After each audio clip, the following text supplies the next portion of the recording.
आपको भी ट्रांसलेशन हुआ लगता है? आपको लगता है अगर आपके सामने बहुत सारे सेंटेंसेस हैं तो आपको बहुत ज्यादा टाइम लगेगा? अरे हाँ भाई हाँ। या फिर बहुत ज्यादा रूल्स आपको याद करने पड़ेंगे? ऐसा कुछ भी नहीं है गाइस।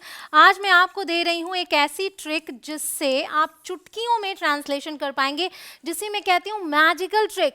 गाइस अगर ये आपको आती है तो आप बिल्कुल आसानी से बहुत ही जल्दी सेंटेंसेस को ट्रांसलेट करेंगे। देखिए कैसे ये काम करता है। सबसे पहला वर्ड जो है उसकी इंग्लिश, तो मैं की इंग्लिश होती है आई। उसके बाद हम पीछे से शुरू करेंगे, तो हूँ की इंग्लिश एम। फिर जा रहा की इंग्लिश गोइंग, ये तो आप जानते हैं ना कि ING लगाते हैं अगर रहा है, रही है, रहे हैं इस तरीके से आए तो। और फिर स्कूल की इंग्लिश तो हो जाएगा टू स्कूल। ऑलराइट, क्या बना? I am going to school. इतना सिंपल है। आपको भी लगा होगा कि हाँ ये बहुत आसान है। तो गाइस ये किस तरीके से काम करता है, क्या सभी सेंटेंसेस में ये ट्रिक काम करेगी, ये सब कुछ मैं आपको डिटेल में बताऊंगी। आपको वीडियो में एंड तक बने रहना होगा। Guys my name is Kanchan, you are watching One English Connection, let's begin. अब इसी तरीके से इस सेंटेंस को भी करके देखते हैं। देखिए हम सबसे पहला वर्ड है, इसकी इंग्लिश सबसे पहले हम की इंग्लिश वी, उसके बाद हम पीछे से शुरू करेंगे। गए मतलब जाना, वर्ब क्या है? जाना। तो गो की सेकंड फॉर्म यहाँ पर यूज होगी, क्योंकि ये जो सेंटेंस है ये पास्ट इंडेफिनिट का है। कैसे समझ में आया? अगर सेंटेंस के एंड में आ, ए, ई इस तरीके के साउंड आए तो हम समझ लेते हैं कि वो पास्ट इंडेफिनिट का सेंटेंस है।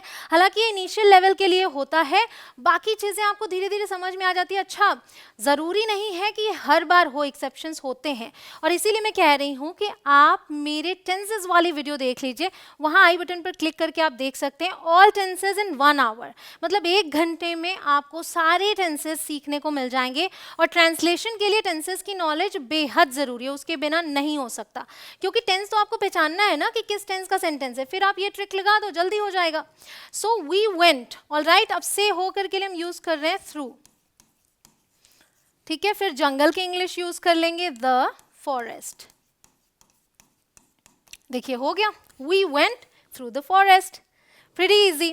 अब ये वाला देख लेते हैं, बट उससे पहले मैं आपको बता दूं कि इस ट्रिक को हम बोलते क्या है। इसे बोलते हैं backward, okay, backward translation, backward translation method, ठीक है। ये जो मेथड है ये आपके बहुत ही काम आएगा एग्जामिनेशन में, जब आपके पास टाइम कम होता है तो इससे आप जल्दी कर सकते हैं। हालांकि हर सेंटेंस में ये लागू होगा कि नहीं, ये चीज़ समझना ज़रूरी है। और किन बातों का ध्यान रखना है, कहीं कोई गलती ना हो, वो समझना ज़रूरी है। तो वो मैं आपको आगे बताऊंगी। अभी इसको हम देख लेते हैं कि देखिए ये वाला सेंटेंस कैसे होगा। नदी के लिए हम यूज़ कर लेंगे सबसे पहले द रिवर, ठीक है, द रिवर। उसके बाद है कि इंग्लिश इज़, फिर बह रही है, बहने की इंग्लिश होती है फ्लो। अब फ्लो में हम ING ऐड करेंगे क्योंकि रही है ना, सो फ्लोइंग। उसके बाद के नीचे से है तो हम अंडर यूज कर लेंगे। उसके बाद पुल, राइट, सो हो गया द ब्रिज। अब पढ़ के देखते हैं क्या बना। The river is flowing under the bridge। देखिए यहाँ भी ये काम कर गया, ज़्यादातर सेंटेंसेस में ये काम कर रहा है। अब इसे देख लेते हैं, मैं की इंग्लिश आई, ठीक है। अब यहाँ क्या है, देखिए गा है एंड में, मतलब ये फ्यूचर का सेंटेंस है। तो फ्यूचर का है तो हम विल यूज़ कर लेंगे। अब आई विल बोलें, आई शैल बोलें, इस पर भी आपको डिटेल जानकारी मिल जाएगी टेंसेस वाली वीडियो में, तो ज़रूर से देखिएगा। आई विल, ठीक है। अब यहाँ सिर्फ जाऊँगा कि इंग्लिश नहीं लिख देंगे, गलत हो जाएगा। हमें पूरा पढ़ना तो पड़ेगा ही ना। मैं 1 घंटे में वापस आ जाऊँगा, यहाँ पर जाना वर्ब नहीं है, यहाँ पर वापस आना वर्ब है। वापस आ जाना या वापस आना, उसके लिए हम कम बैक यूज करते हैं। तो आई विल कम बैक, ठीक है। मतलब ये नहीं करना कि आपने बस ऐसे किया और इसकी इंग्लिश लिख ली। आप पढ़ेंगे और फिर वर्ड्स की ग्रुपिंग करेंगे, ठीक है, ग्रुपिंग करेंगे कि वापस आ जाऊंगा बोलना है। So will come back. उसके बाद मे के लिए आप इन यूज कर लो। और फिर देखो यहाँ भी हम ग्रुपिंग करेंगे घंटे, और फिर एक नहीं, 1 घंटे, ठीक है। सो एन आवर, ऑल राइट। देखिए क्या बना, I will come back in an hour. So grouping करना जरूरी है। यहाँ भी देख लेते हैं, ये यह है, ठीक है। अब हम अगर इसकी इंग्लिश लिख देते हैं दिस, और फिर चले जाते हैं कि अच्छा इसकी इंग्लिश बनाए, तो गलत हो जाएगा। हमारा जो मेन मोटिव है, जो वर्ड हम सबसे पहले रखेंगे वो ग्रुपिंग करके रखेंगे, क्योंकि यहाँ पर यह सब्जेक्ट नहीं है, यहाँ पर सब्जेक्ट है यह बस। तो मैं बोलूँगी दिस बस, ठीक है। अब यहाँ आएंगे तो है कि इंग्लिश लिख दें? नहीं लिख सकते क्योंकि हमें साथ में इसे पढ़ना है। जाती है, ता है, ती है, ते है, प्रेजेंट इंडेफिनिट, इसमें हम एसएमआर नहीं यूज करते ना, इसमें हम यूज करते हैं वर्ब यूज कर लेते हैं। उसके बाद अगर सब्जेक्ट सिंगुलर है तो इसमें एस या एस ऐड कर देते हैं, अगर सब्जेक्ट प्लूरल है तो हम वर्ब को एज इट इज यूज कर लेते हैं। तो दिस बस ये तो सिंगुलर है, तो जाती है कि इंग्लिश है गो, तो हम यहाँ यूज करेंगे गोज। क्या बना? This bus goes. फिर नागपुर, तो जब हम गो यूज करते हैं फिर उसके बाद कोई प्लेस यूज करते हैं होम को छोड़ के, तो हम टू यूज करते हैं। मतलब होम के साथ हम गो टू होम नहीं बोलते, लेकिन स्कूल के लिए गो टू स्कूल, तो नागपुर है तो गोज टू नागपुर यूज करेंगे यहाँ पे, ठीक है, नागपुर। ओके, उसके बाद होते हुए की इंग्लिश क्या होती है? वाया, इस तरीके से करते हैं वाया। उसके बाद हम यूज करेंगे अमरावती, ठीक है, तो क्या हुआ? अमरावती। अब पढ़ते हैं पूरा, ठीक है, क्या बना? This bus goes to Nagpur via Amravati. Clear? आप देख रहे हैं पांचों सेंटेंसेस में ये ट्रिक काम कर गई, लेकिन जरूरी नहीं है कि हर बार काम करे। तो गाइस यहाँ पर हम बात करेंगे, और उससे पहले हम बात करेंगे सब्जेक्ट वर्ब ऑब्जेक्ट की। गाइस अगर आपको ये वीडियो पसंद आ रही है तो वीडियो को लाइक ज़रूर करें, और अगर आप चाहते हैं कि आप मेरी एक भी वीडियो मिस ना करें तो चैनल को सब्सक्राइब करके बेल आइकॉन को हिट करें। वो मैं किस लिए कह रही हूँ? आपके लिए कह रही हूँ, क्योंकि अगर आपको इस वीडियो से चीज़ें समझ में आ रही हैं तो आपको मेरी और वीडियोज़ देखनी चाहिए। अगर आप और वीडियोज़ देखना चाहते हैं तो उसके लिए बेल आइकॉन को हिट करना ज़रूरी है, ताकि जितनी भी वीडियोज़ मैं आगे डालूँ वो आप मिस ना करें, ठीक है। हम इस पर चर्चा करेंगे, लेकिन उससे पहले आप इसे देखिए, 5 में 2 जोड़ो। तो जो ट्रिक मैंने बताई कि पहले वर्ड की इंग्लिश पहले लिख लेंगे, तो अगर हम 5 की इंग्लिश पहले लिख लेते हैं 5, और फिर हम जोड़ों की इंग्लिश लिखते हैं ऐड, 5 ऐड, तो ये गलत लग रहा है। गाइस शुरू में आपको मुश्किल लगेगा, लेकिन बाद में आपको खुद समझ में आने लगेगा, नहीं ये सेंटेंस तो सही साउंड नहीं कर रहा है, मैंने सही तरीके से वर्ड्स को नहीं रखा है, राइट। तो अभी हमें इसमें क्या करना है पता है?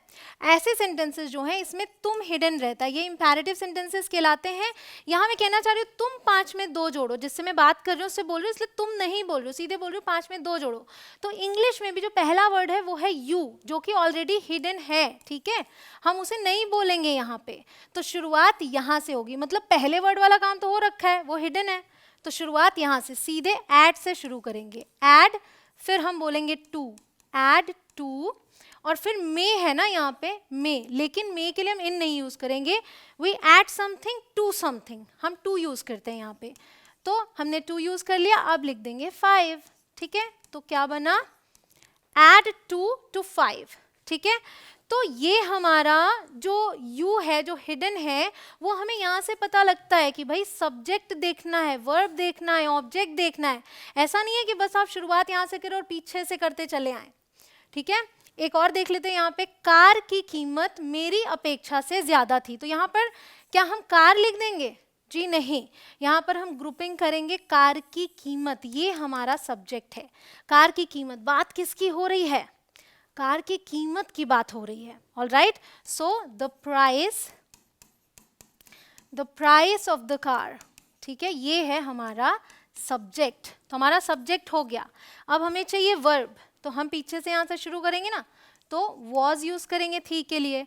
The price of the car was, अब क्या है? ज्यादा थी, सो मोर, ठीक है। उसके बाद से की इंग्लिश हम करेंगे यूज दैन, ठीक है, मोर दैन। फिर मेरी अपेक्षा से, राइट, सो माई एक्सपेक्टेशन। अब समझिए आप यहाँ पे, the price of the car was more than my expectation. हम इस तरीके से कर रहे हैं, बट हमें ध्यान में रखना होगा कि हमने सब्जेक्ट यूज किया, हाँ कर लिया, फिर हमने वर्ब यूज किया, फिर हमने ऑब्जेक्ट यूज करना है अगर उस सेंटेंस में ऑब्जेक्ट है तो, ठीक है। यहाँ देखिए, तुम उससे ज्यादा मोटे हो, तो तुम की इंग्लिश यू, ठीक है, ऐसे किया। फिर हो के लिए हमने यूज कर लिया आर, ठीक है। अब मोटे के लिए हम यूज करेंगे फैट, ऑल राइट। लेकिन फिर क्या है, ज्यादा, किससे ज्यादा, उससे ज्यादा, तो यहाँ कंपेयर कर रहे हैं तो हम सिर्फ फैट नहीं यूज कर सकते, हम यूज करेंगे फैटर। जब हम कंपेयर करते हैं दो लोगों में तो हम कंपैरेटिव डिग्री यूज करते हैं और उसे बनाने के लिए हम ER लगा देते हैं उसमें। अब क्योंकि रूल ये कहता है कि यहाँ पर T डबल हो जाएगा, वो अलग चीजें हैं, आपको मेरी दूसरी वीडियोज में वो पता चलती रहती हैं। यू आर फैटर, अब हम दैन यूज करेंगे, ठीक है, उससे ज्यादा है ना, so than him, all right. Translation की ज़्यादा से ज़्यादा प्रैक्टिस करने के लिए आपको चाहिए हिंदी सेंटेंसेस। तो गाइज आप मेरी ये बुक परचेज कर सकते हैं, ये अवेलेबल है अमेजॉन, फ्लिपकार्ट या फिर आपके आसपास के स्टोर्स में। इसमें 5000 plus daily use English sentences हैं। आपको क्या करना है, अपनी डायरी या फिर नोटबुक में इसमें से हिंदी सेंटेंसेस लिख लेने हैं और फिर उन्हें इंग्लिश में ट्रांसलेट करना है। ध्यान रखें, हर sentence word for word translate नहीं होता, तो आपकी प्रैक्टिस इस बुक से हो जाएगी। अब हम इसे देखते हैं, गेंद मेरी तरफ फेंको, क्या ये इससे सिमिलर है? जी हाँ, ये भी इंपैरेटिव सेंटेंस है। शुरुआत यहाँ से करेंगे फेंको से, तो ये हो जाएगा थ्रो, ठीक है, थ्रो। अब क्या है, मेरी तरफ, तो मैं बोल सकती हूँ थ्रो मी, ठीक है, और फिर गेंद के English, throw me the ball, all right. ये भी एक तरीका है, इसको इस तरीके से भी बना सकते हैं, throw the ball to me, ठीक है। तो कई सेंटेंसेस ऐसे हैं जो दो तरीके से बनते हैं। अब आप देखो, इसमें मैंने ये वाला ट्रिक अपनाया, लेकिन ये वाला बनाते वक्त ये ट्रिक काम नहीं कर रहा, क्योंकि मैंने बोला थ्रो फेंको के इंग्लिश, फिर मैंने यूज़ की गेंद के इंग्लिश, फिर मैंने यूज़ किया टू मी, मेरी तरफ, राइट। तो गाइज जैसे मैं इस पर बात कर रही हूँ कि सब्जेक्ट वर्ब ऑब्जेक्ट होना चाहिए, तो जो एक बेसिक स्ट्रक्चर है वो यही है कि सब्जेक्ट हो, फिर वर्ब हो, फिर ऑब्जेक्ट हो, पॉजिटिव सेंटेंस की बात कर रही हूँ, फिर एडिशनल इन्फॉर्मेशन, ठीक है, जो और भी चीज़ें हों, मतलब जो और भी वर्ड्स हों वो सब हम बाद में लेकर जाएंगे। किसी भी सेंटेंस में सब्जेक्ट और वर्ब का होना कंपल्सरी होता है, सब्जेक्ट हिडन है वो बात अलग है, लेकिन सब्जेक्ट और वर्ब होता ही होता है सेंटेंस में, ऑब्जेक्ट ऑप्शनल होता है और बाकी वर्ड्स तो ऑप्शनल होते ही हैं, वो हैं तो ठीक, नहीं है तो कोई बात नहीं। तो हमें कई बार ये देखना पड़ता है कि वर्ब के ठीक बाद ऑब्जेक्ट यूज करना पड़ता ही पड़ता है, अदरवाइज क्या दिक्कत आती है कि वो सेंटेंस सही साउंड नहीं करता। जैसे उसने कप में चाय उड़ेली, ये देखते हैं, तो उसने की इंग्लिश हो गई ही, ठीक है, फिर उड़ेलने की इंग्लिश क्या होती है, पोर, POUR, पोर, लेकिन उड़ेली पास्ट इंडेफिनिट, तो ये हो जाएगा पोर्ड, ठीक है, ही पोर्ड।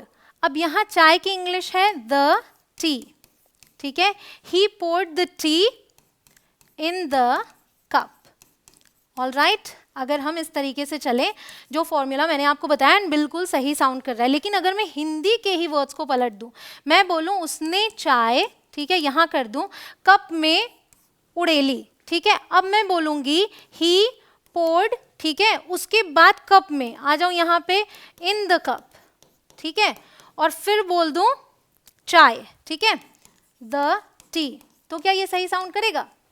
मतलब he poured in the cup the tea, नहीं, ये गलत हो जाएगा। तो सिर्फ और सिर्फ आंख मूंद कर आप इसे ना देखें, आप ये ध्यान दें कि सब्जेक्ट है, वर्ब है, अब पोर की बात की हमने, तो क्या पोर किया, क्या उड़ेला, ठीक है, वो उसके बाद आना चाहिए और वो है ऑब्जेक्ट।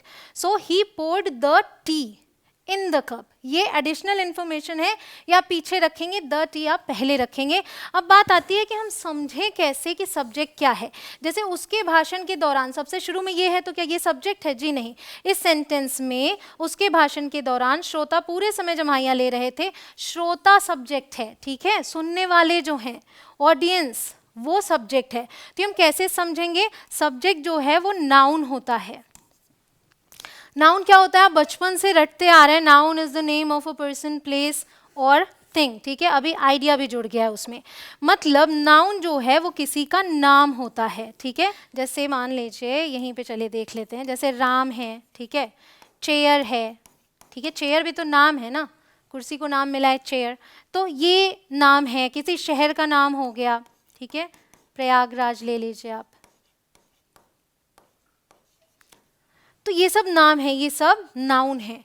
इसके अलावा सब्जेक्ट क्या हो सकता है? जो इन नामों को रिप्लेस करने वाले वर्ड्स होते हैं, ही, शी, ठीक है, इट, मैं आपको यहाँ दिखा देती हूँ, ये I, we, you, they, he, she, it, ये नामों को रिप्लेस करते हैं, तो ये भी सब्जेक्ट होते हैं।